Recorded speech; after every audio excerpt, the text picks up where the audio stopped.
All right, what's up, everybody? Welcome into Sportstopia Fantasy Fire and Ice NBA edition. Corey Parson, the fantasy executive, along with Stu and Jovan. Montone football. What's going on? How's everybody doing this morning? Well, NBA season starts tomorrow.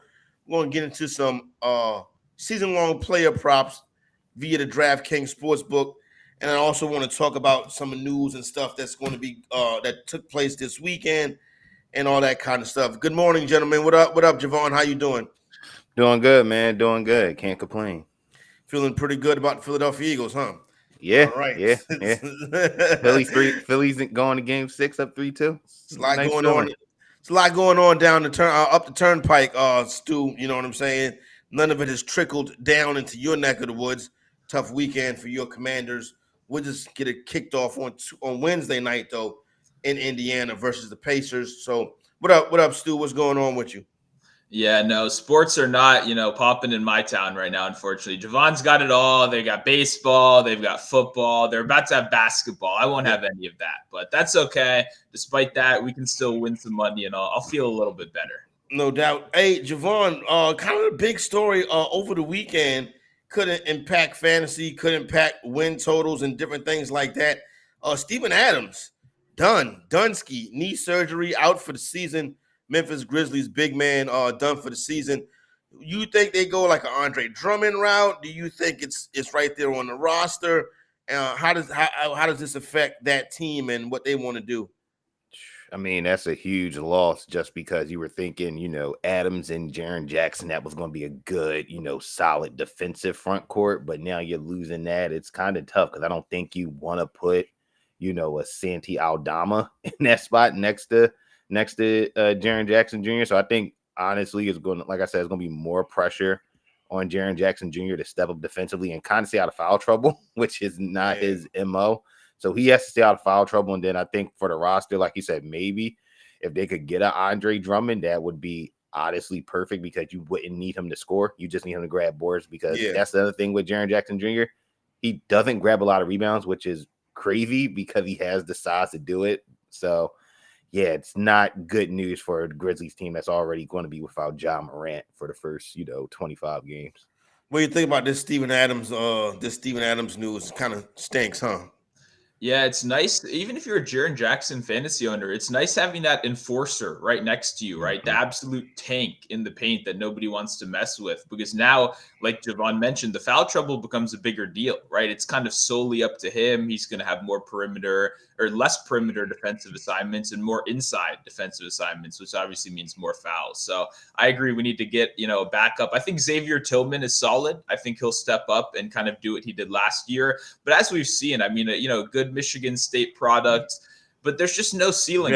He's very inconsistent. Yeah. Mm-hmm. Yeah, it's at the end of the day, there's, we kind of know what he is. And if you're a championship team, you kind of need to do a little bit better than that. So we definitely have to monitor that, whether it's the trade deadline, whether it's a veteran signing. I think they're got to bring someone in. Yeah, no doubt. So interesting to see what they do. They got a pretty robust front office. I believe Tayshaun is out there. Yeah, I think it's Tayshaun Prince is the GM, if I'm not mistaken, of the Memphis Grizzlies. I believe so. Is it? Now I gotta look up to see what the Memphis Grizzlies. Is he the assistant GM? That's a good question. I think Tayshaun Prince is the Grizzlies GM. Tayshaun Prince Grizzlies. I don't believe he's the Grizzlies GM. Yeah, it looks like vice president of basketball affairs. Okay. There you go. The vice president of basketball affairs. You know what I'm saying? Zack Collins is the GM, vice president of I knew Tayshaun was in the mix. I'm not a fool. All right. Hey, Stu. Deni got some money this weekend. What is Deni for fantasy? Oh, for fantasy, Deni's not much, but for real life, I'm fired up. I love this guy. Really? Yeah, I think this is an underrated player in the NBA. I think he's a guy that can go out there and defend 1 through 4. I don't think there are too many other players like that. And I think, to be honest, we'd be more of a fan of this guy if the coaching staff didn't stick him in the corner for the first 2 years of his career and say, stand there, let Bradley Beal and Russell Westbrook do all the scoring, because that's what was going on when he was first coming into the league. I think this is a guy that has some good secondary playmaking instincts. I don't know if you guys are big fans of Dallas. I like what Josh Green does over there, how he kind of he emphasizes every skill set of every guy around him. He brings the energy level up off the bench, a good defender. I think that's the kind of player Deni can be. But frankly, from a fantasy standpoint, the guy's not going to score you 20 points a game. So there's not, a whole lot of scoring ceiling there. But I like the rebounding. I like the defense. Great real life player. Got him for the cheap. Good job, Wizards GMs. I'm proud of you guys for one. Right, there you go. Well, boy, look at that. A ringing endorsement for Deni Avdija. For Deni, I'm just gonna go with Deni because I'm screwing up the basketball names. It's quite embarrassing, Jovan. You have any thought? You have any thoughts on Deni? Are you this optimistic about Deni? I mean, even when he was drafted, I always thought he was a solid player. And was just wondering when he got drafted, like, how was that skill set going to fit in with Westbrook and Bill, because those two guys kind of evolved into having the ball in their hands a little bit more. And I think a lot of people, when Deni came out, thought like, all right, this guy can do a little bit of everything. He'll have the ball in his hands. And, like Stu said, they just stuck him in the corner. And it's like, that's not how it works, because now you see, I know these are not too to say, but a guy like Rui Hachimura goes to the Lakers, and now he's looking like the guy that we saw at Gonzaga. So they got, like you said, got him on a good deal. I think I saw somebody tweet that this is the first time like a Wizards like draft pick like stayed since like Otto Porter or something like that. So that's like, and out of everybody, Otto Porter too. That's impressive. So hopefully they could do something different, because I don't think, in terms of just ball handling, like Jordan Poole and Tyus Jones are going to be those guys for him. It's a pool party in Washington this year. It's going to happen. For better, for worse. For better or for worse. You got what do you think about Zack Collins getting his money? A lot of people, Jovan, are pretty excited about Collins. I mean, I low key forgot that he was still playing in the league, and when I saw him got his money, I said, "Oh, all right." Like, he's been a respectable big man, for that team. A guy that, again, you're not drafted high, but a guy that had 11 and 6 last year and almost 3 assists per game. That's solid enough for a team that's that needs depth in the front court. Obviously, with Wemby there, so. Nice solid deal for a guy that's kind of bounced around and has finally found a home in San Antonio. What do you think, Stu? I mean, the guy can't stay healthy. That's why you forgot he was in the league. It's fine to put up stats last season, but it was in a small sample size. Like, I liked Collins as a role player when he was young in Portland, right? And this is a guy that's never been consistently able to stay healthy and stack up those games. So for me, I mean, the money isn't huge, right? I can't really be out here complaining about paying a role player, but at the end of the day, I'm just kind of worried about how healthy he stays. I think if you're a Victor fan or fantasy owner, I think this is probably good news. It shows they're trying to reinforce that front court. They want to take some of the pressure off him, let him play his game a little bit more. So I think Victor, Wembanyama owners should be pretty happy with this. I think they need to continue to solidify the front court if they want him to have a lot of success there. All right, cool. Let's get ready to hop over here and get into some of these season-long player props via the DraftKings Sportsbook. And I'm looking at Jovan, the points per game leader, and the favorite is your boy Joel Embiid at plus 190. He has the shortest odds. And, if we're talking about this 82 game mentality, obviously if Embiid if he plays that kind of minutes, he's going to be crazy this year. He doesn't get hurt. Some of the other top guys with odds shorter than 10-1, Jayson Tatum, Giannis, Shai Gilgeous-Alexander, and Luka Doncic. And obviously, LeBron James is way, way, way down here at 35-1, right? But LeBron James, Jovan, can actually become the first player in NBA history to get to 40,000 points this year. He averages around 27 a game. He'll get there probably a little after maybe a little before the All-Star break. I mean, if he's averaging that amount, then the Lakers are probably a top 4 seed in the West without no ifs, ands, or buts. So, I mean, if he gets that, that's impressive. And 35-1, you can't obviously go wrong with it. Like you're not losing, you're actually gaining. But Embiid as the favorite at plus 190 is interesting because I think that's probably also factoring in, no James Harden. So you're losing the points production there.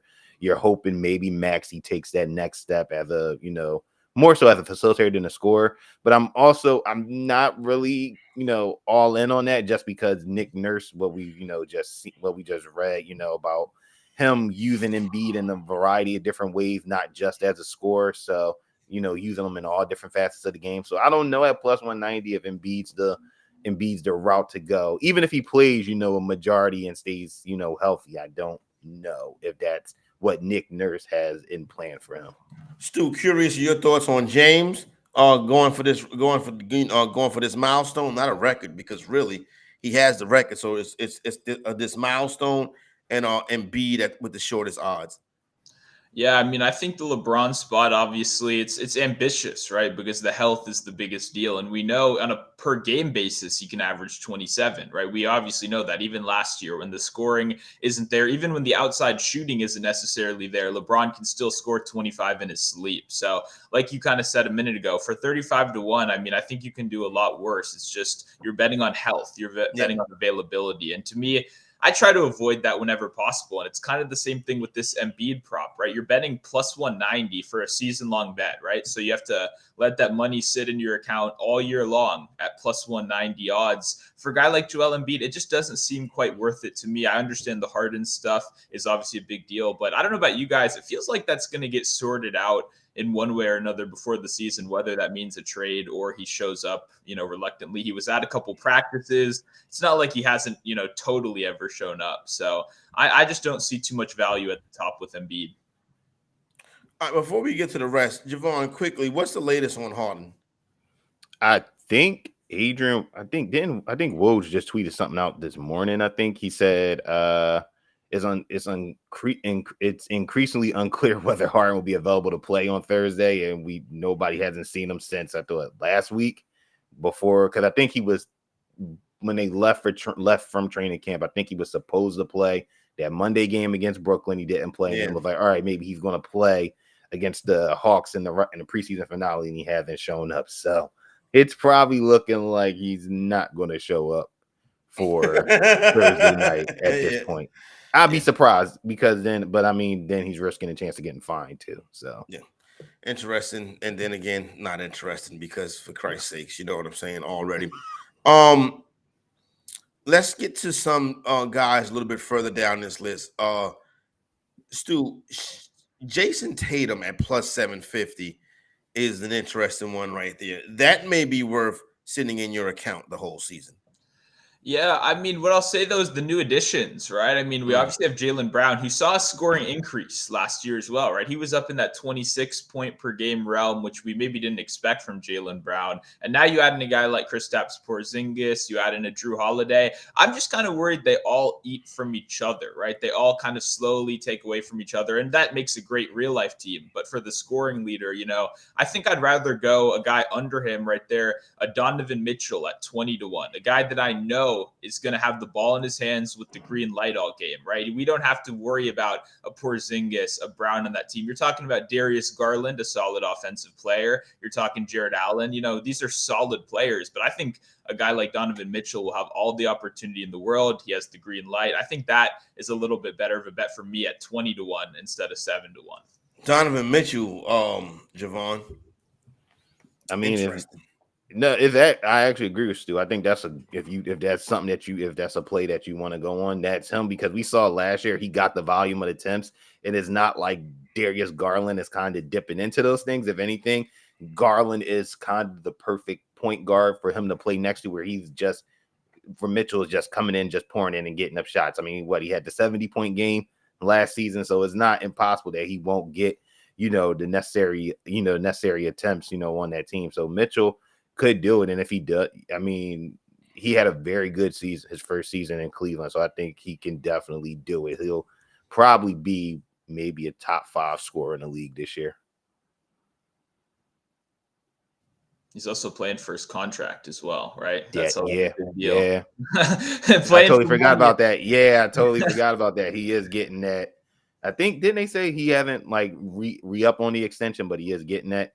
Yeah, he can technically re-up himself, but every indication from every reporter I've read about so far this year is saying he is not interested. He wants to go to the Knicks, wants to play under the bright lights, one of those situations right there. So it looks like our guy Corey's frozen right now. So I can move us up on over to another prop that I want to talk about, because this is a player prop show. And since I'm not the host right here, I love this opportunity to jump in and divert this to some Wizards talk right here. I want to hear what you think about my guy, Jordan Poole, because over 24.5 points was the first season long future bet I made this year. And I want to know, am I a homer? Am I crazy? Or are you kind of seeing what I'm seeing right here? No, I think Jordan Poole at 24, you got to think he's going to get, last season he played all 82, but he only started in 43. This is his first chance to be a full-time starter. And I think we already saw, even in the preseason, we saw the positive negative, right? Like positive, he could drop 41 when he's on. But then the opposite side, he's off. But I think it's going to be more on, just because they're going to need, some offense from that backcourt, because you're not really looking for Tyus Jones to be that, you're not looking for Tyus to be that scorer, because that's not him. You're looking for him to be that facilitator, to get the ball to Poole. And even for, a guy like Kyle Kuzma, Kuzma probably would love to have somebody like this, because it's going to lessen, the attention that he gets offensively. So I think Poole at 24.5 is a very easy, feasible number, because he's going to put up the attempts, and he's definitely going to put up the attempts from three. So I definitely like that one. Yeah, I mean, it's just one of those things. It's kind of the same thing I said to Donovan Mitchell. It's opportunity. At the end of the day, I want a guy with the green light. I always say I want to be on the same side as the coaching staff, right? You don't want to be on Twitter complaining, why is my guy not getting minutes, blah, blah, blah. You want to be on the same side as the coaches. And this team, they've talked all offseason. We're going to play with more tempo. We're going to see a little bit more offense this year. And like I mentioned earlier, and like you said, Tyus Jones, that's not really more than a 10 points per game score, right? My guy, Deni Avdija. Gafford at center, right? These aren't like scoring threats. It's him and it's Kyle Kuzma. And both of those guys are going to take a lot of shots this year. Yeah, for sure.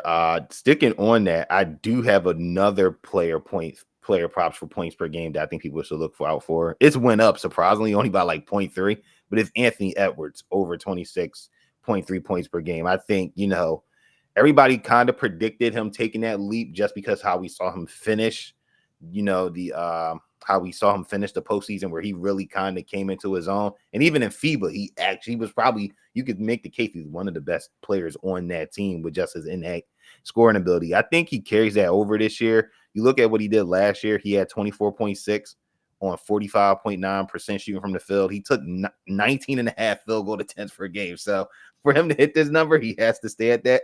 But I think what was more impressive was his 3-point shooting, which is going up from his rookie year. I think rookie year he was like 33.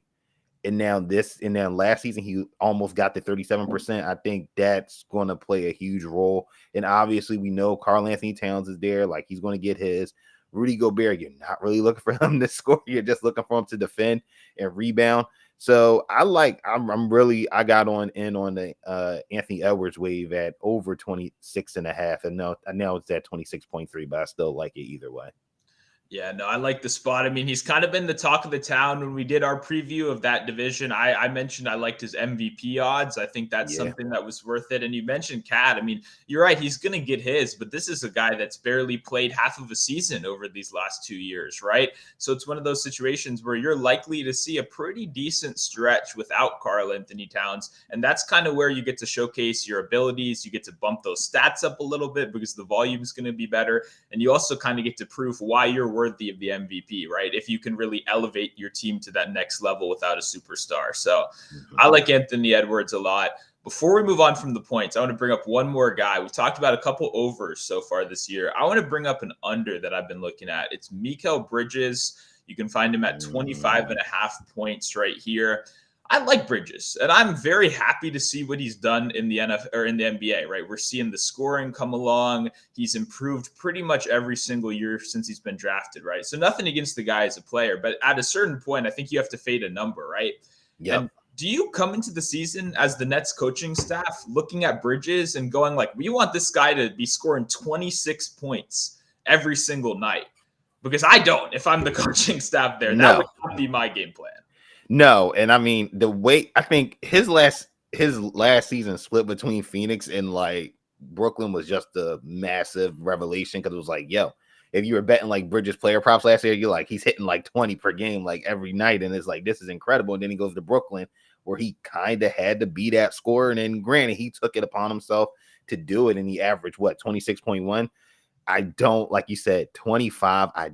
Like you said, I don't think that would be good for him because in that team, just because you like also Bridges defending, grabbing a rebound. So I don't think, 25 is just a little too high. Like, can he get to 22? Yeah, 23. Yeah, but 25, I don't see it happening just because you also got Cam Johnson on that team offensively. Spencer Dinwiddie, I think, is going to get his shots in too, obviously. You do got Ben Simmons. I don't think he's going to be scoring a ton, but you do got to factor that in. And then for the Nets, I think for, like you said, the overall success, don't know if you want Bridges, for him to get to that 20, to get to that 25 number, the number of attempts that he's going to take offensively. I think you want to more spread the ball around, everybody get a touch instead of him being the main focal point of the offense. Yeah, I mean, this is a guy that's arguably a top 5 defensive player in the league, like you said. And when you're in a playoff situation, you can't be asking him to carry the offensive load on one end and then also the defensive load on the other side. And you kind of touched on it. Last year, the second half of the season, he did ball out. But that was some of the most unscripted basketball we've ever seen in the NBA. It was. I mean, it was, here are these guys that have never played with each other. Just go out there and hoop. That was essentially the playbook last year. And that's not a realistic thing you can count on this season. It's not going to be like, we don't know what to do. Mikhail Bridges ISO, quick. They're going to have a little bit more of a plan with this new unit. So I'm glad you're on the same spot right there. I know the unders aren't the most popular in the world, but you got to remember a guy gets injured, all this stuff. It definitely plays into the under a little bit more than the over. Yeah, definitely. So should we move on to the rebounding section of this thing? I think so. I was just taking a look at the rebound leader market. And it's crazy to say a couple of years ago, Domantas Sabonis is the leader to NBA rebounds leader in 2023 at plus 270. Not something I necessarily expected, but do you like the bet? Do you like the number? Do you see value there? I definitely see value there. I think Domas, going to Sacramento's kind of helped take his game to another level. Like this guy, he's just relentless on the boards. Like he'll give you like 16, but then he'll also like get like 16 to 20 boards, depending on the game. Like he just knows, how to create and build out that space, and Corey's back in the building. We got him back. I'm back. Thank you. He's back. Go ahead. Finish up, though. Yeah. So Sabonis, I think, he does a great job of just creating space. And, again, Keegan Murray's there in that front court, but he's not really the rebounder. So I think Sabonis at plus 275 is not actually horrible. It's funny just looking at the top names, the top 5 guys, before you get to Steven Adams, like literally all those guys, could lead the lead in rebounding. I was popping on this conversation right here. Internet troubles, you know what I'm saying? But we got it fixed. I live in a small town. You know what I'm saying? I live in the woods. The internet can go out, but you know what I'm saying? We good to go. They was doing some work right down the street, so everybody's clear now. All right, so check it out, right? So the rebounding situation, how do we think this year 2 of this Gobert situation is going to go with Karl Anthony Towns? You know what I'm saying? Is this last year it didn't look that great, you know what I'm saying? I was going to mention Anthony Edwards earlier as a possible dude that can lead the league in scoring. What are the Minnesota Timberwolves this year, Stu? I think they're pretenders. I think they're a good regular season team that once we get into the postseason, we're going to see that this center combination doesn't work. And no matter how much you try to jam that square into the circle, it's not going to work. The puzzle pieces don't match right here. There's a reason teams don't run, a center at the power forward position and just hope that maybe he can defend opposing fours. I just don't see this team working in the postseason. I think they're actually a surprisingly good regular season team. I think that combination isn't punished as much. When defense isn't at a premium in the regular season, we're kind of coasting around. We let the scorer score. Because as you said, we know the scorers can score on this team. I think they really get exposed come playoff time. Oh, that's what it is, huh, Jovan? So as far as the regular season is still a 6-7 in the West? Yeah, 6-7, possibly playing in that playing range. Well, they'll get in, they'll win, and everybody get excited, and they'll possibly face, whoever at the 1 and 2 seed and get bounced in 5. What about somebody like Nick? I keep bringing up Nick Claxton. He's become my favorite player. What about somebody like Nick Claxton, Stu? Long shot to lead the league in rebounds. That was actually a name I was thinking about as well. We just got done talking about the Nets. I think that's a pretty good angle. Claxton's a guy that's gotten better every single year. If he can keep the fouling down, then he's going to be a guy that plays 30 for minutes. A lot of big men, yeah. Oh, yeah, because the defense is good. The defense is legit, like top-level center defense so far. It's just one of those things of same problem we talked about Jaren Jackson earlier. Can you stay on the court? Because if he can, I agree. I think he actually gives you a pretty solid chance here. Yeah, Claxton. It's surprising. Claxton was actually one of my favorite player prop over unders this year. Nice. And I think his rebounds per game is at 9.5. Last year, he had 9.2 as a full-time starter, essentially. And you just look at that Nets front court depth. Like, obviously, they have Davon Sharp and Noah Clowney, but I don't think, they'll get an uptick in minutes. But like y'all said, if he stays out of foul trouble, he should get over 9.5, and he gets over 9.5, then maybe he gets to that 10, 11, 12 range, and at 80 to 1, that's not horrible for a team that, again, does not have a ton of rebounders outside of maybe him and Ben Simmons. Shout out to Ben Simmons, the proverbial Ben Simmons mention. Hey, fellas, heading on over to the assists, Ty Halliburton is the leader in the clubhouse, shortest odds coming into the season at plus 205. And then you got, the usuals, Trae Young, Nikola Jokic, James Harden. Lamelo Ball is 6-1, Luka at 10-1, and then Darius Garland at 12-1, Chris Paul at 15-1.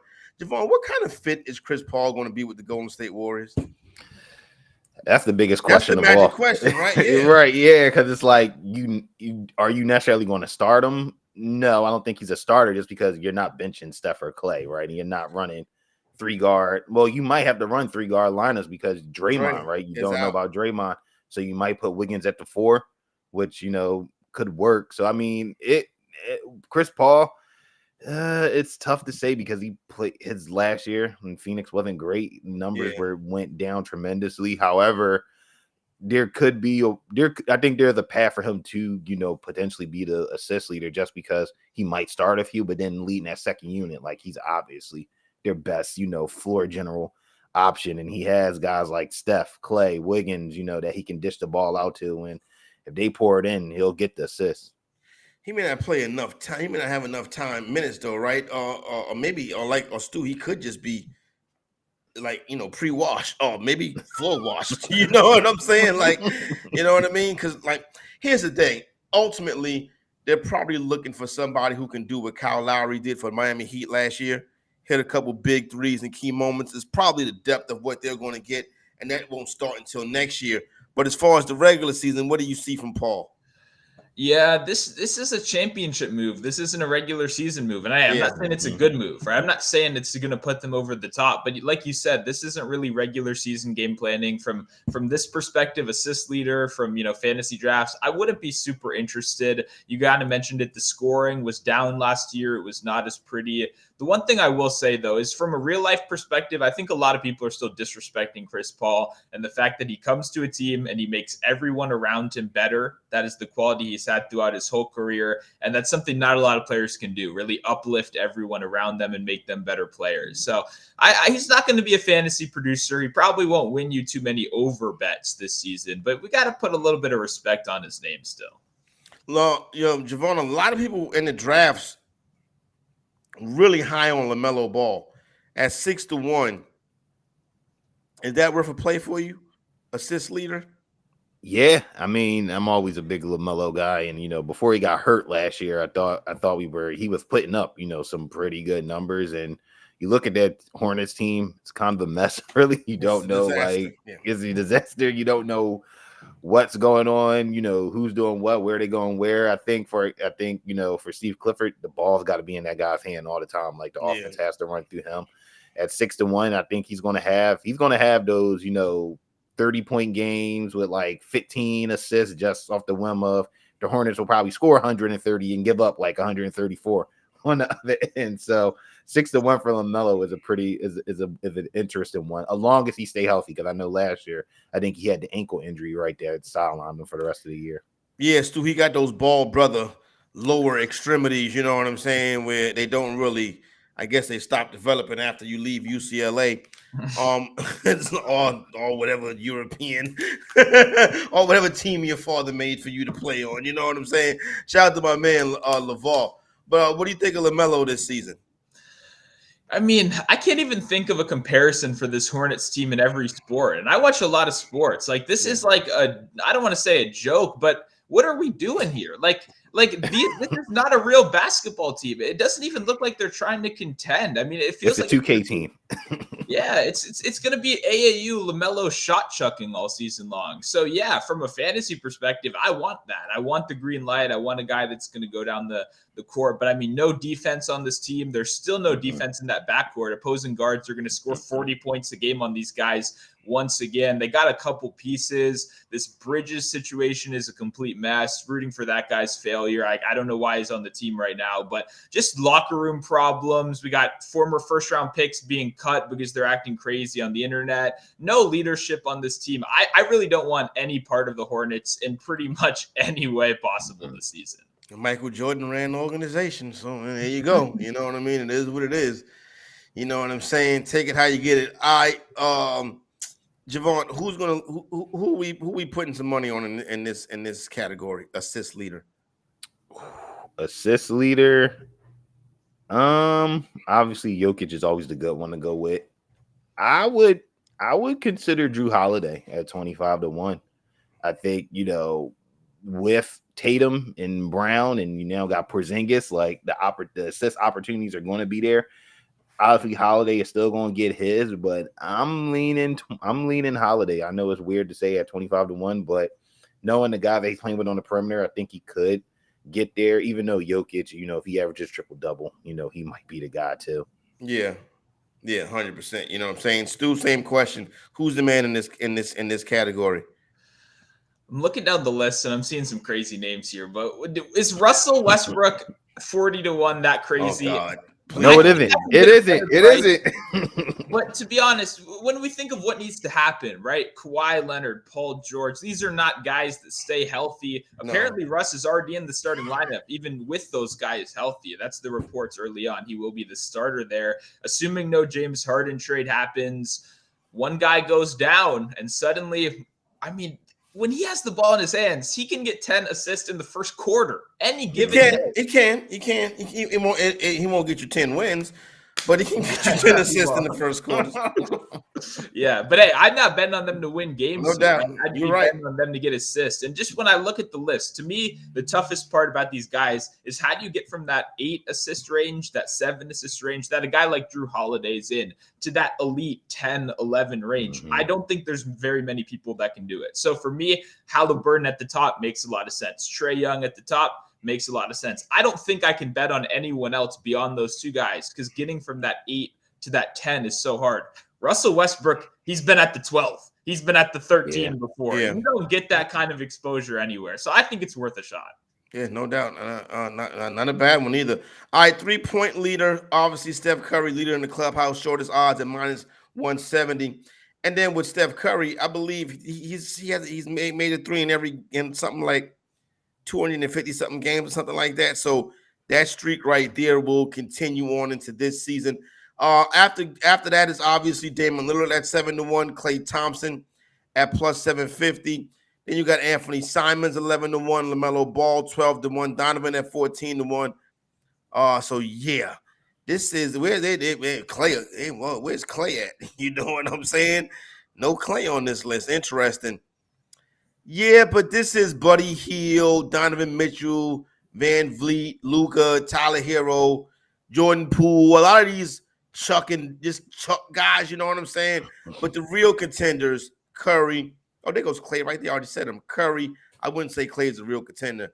Curry and Lillard, to me, are the real contenders. Am I missing somebody, Jovan? No, I think Curry and Lillard, like you said, are the contenders. And I would even say Jordan Poole because we talked about it, It's earlier. crazy, right? He's going to get party. he's going to get the attempts. Like the attempts will be there. Like they don't. Obviously, Porzingis is not there no more. That backcourt, you lost some firepower with Bradley Beal. Somebody has to take shots next to Kyle Kuzma, and we already saw Poole drop 41 in the preseason. So anything's possible, and he's going to have that green light to just chuck it up there. So I would put him in the running too. What do you think? What do you think, Stu? Hey, you don't know me if you don't know I already got some money on that 30-1 on Poole right there. I mean, like, you got the green light. I will say I told my guy Joe DeLera from Action Network on the Curry to win it. He wins it every year. I tell this guy every year. It works every year. I got it minus 150, so line chop around a little bit. But at the end of the day, he's the king. And I think you can bet a couple long shots. I got a little bit of money on Poole. I got a little money on Anafri Simons as well. Obviously, you talked about Dame. Mm-hmm. Look at the whole Dame opens up. This is a guy that was already taking 7-8 threes. He doesn't get cheated. Simons does not get cheated. You know what I'm saying? So interesting stuff right there. Before we get out of here, I want to do a little points per game over under. Tell you the player, tell you the number. Curious you guys' thoughts over or under. Damian Lillard, new Milwaukee Buck, 27.5. Jovan, over or under. Points per game. Over. Ooh, over 27.5. Where you got, Stu? Yeah, over 2. That defense is going to give up 27 to the other point guard, so he's going to have opposing point guards. There you go. All right, let's go. Shea Gildress Alexander. Stu, set it off this time. SGA, first round, just top 5 fantasy draft pick, 30 and 8 or 30.9.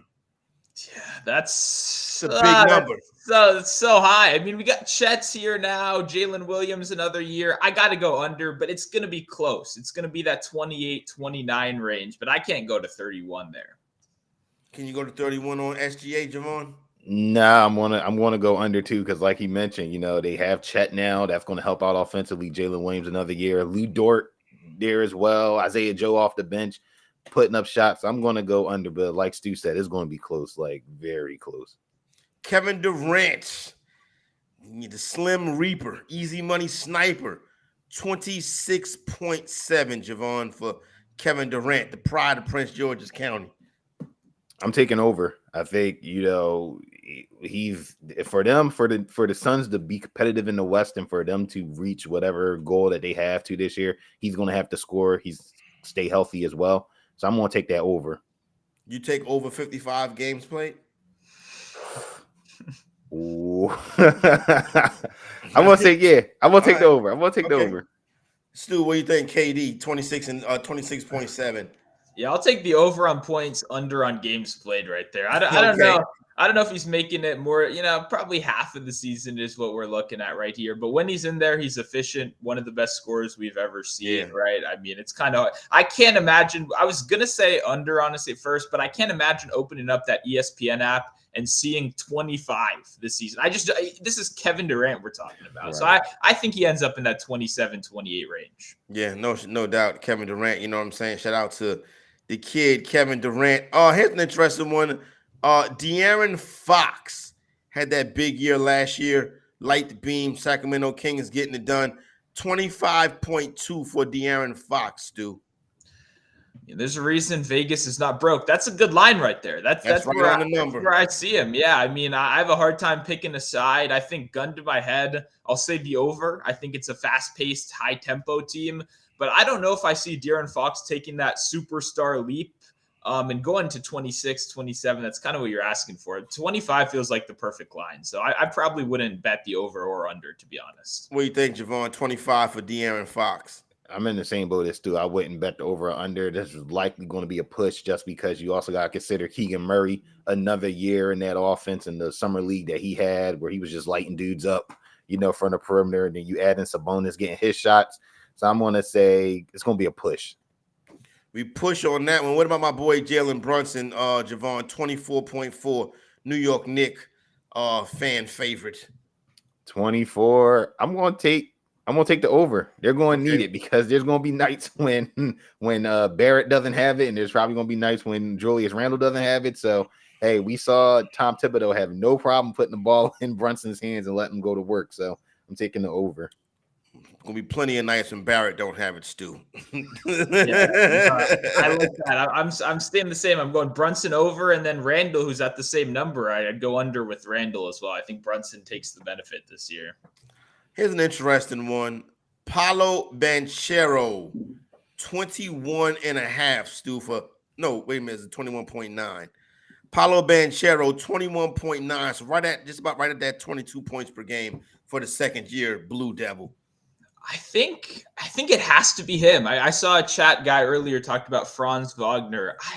There's not much competition here. When we talk about all these other teams, there's another 1A, 1B. For me, there's not a 1B. I like Franz, but not as a scorer, right? Mm-hmm. So who else is scoring 25 a game on this team? I don't see another name. So for that reason, I think I have to go over. I think this offense is going to be built around Paolo this year. What do you think, Jovan? Paolo. I'm taking the over too. I think, like he said, Franz is more of a guy that can do a little bit of everything. Rebound, assist. Like if you get 16, 15 points from Franz, you'll take it. But the guy that you want to run the ball to and have those point guards facilitate to is going to be Banchero. So I'm going to take the over too. All right. Orlando going to the play-in tournament this year?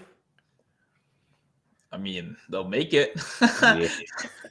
They'll make it to the play-in. Do you think they'll win any games? I like the way they built their team. They're kind of like the play-in tournament. The play-in tournament. Oh yeah, I mean, well, it's, close enough to the playoffs, right? I mean, you're pretty. Oh yeah. I don't know. I mean, I don't know. I think so. Probably. I think this will be a mid-tier team. They'll be stuck in the middle. I don't know if they're going to be good enough to be great, but I think they'll keep making improvements. Because if a team like Orlando end up in the play-in tournament, Jovan, that means a team like Atlanta could possibly not make it. What the hell is going on in Atlanta? I think that's what everybody's trying to figure out. What is this team going to look like? Second year now with the Murray, Trae Young backcourt, Quinn Snyder. You don't have John Collins there anymore, so that kind of opens up that 4 position. It's a weird team because I feel like when they're good, but then they're going to have off nights where they just look out of sorts. And you hope if you're a Hawks fan that they figure out that backcourt, because I feel like that backcourt still doesn't flow as it should. Yeah, it is a nasty situation. Let's get a couple more and let's get up out of here. Anthony Edwards, Ant-Man, Stu, 26.3. A lot of people in love with Edwards coming into the season, so the sports book may be playing with this number a little bit. Yeah, this is one we hit on while you were out with the internet stuff right there. We both like the over right here. And on the preview show I did earlier for Sportstopia where we talked about this division, I got a little bit of MVP money there as well. So I like the number. We both like the over on that one. All right, both like the over on that one right there. Let me see if I can get something. Bradley Beal on his new team. How about this, Jovan? Bradley Beal, 21.1. Bradley Beal now a member of the Phoenix Suns. I would go under on this. I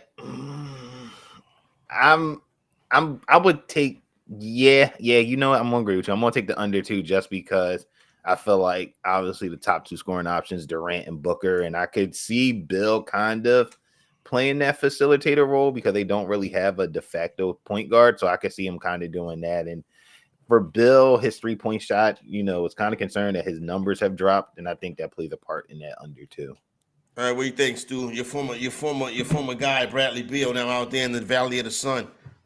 Yeah, I mean, it's tough when you're the third, most talented player on the superstar trio, right? But the thing is always injury, right? Because to me, you could be looking great at the under, maybe averaging 16, 17. Suddenly, KD's down for 10, 15 games. Yeah, that's true. Down. And then we know Beal can do it. He's had back-to-back 30 points per game season. So to me, I would lean the under, but I don't know if I would play it just because the injury concern is just too much right there. Those couple weeks where he could take over might kill your bet. All right. NBA regular season kicks off tomorrow. We'll be here. Matter of fact, it'll be me and Jovan here tomorrow. You know what I'm saying? We'll get you started, and we got you covered every day right here on this 10 a.m. Eastern time slot in the morning.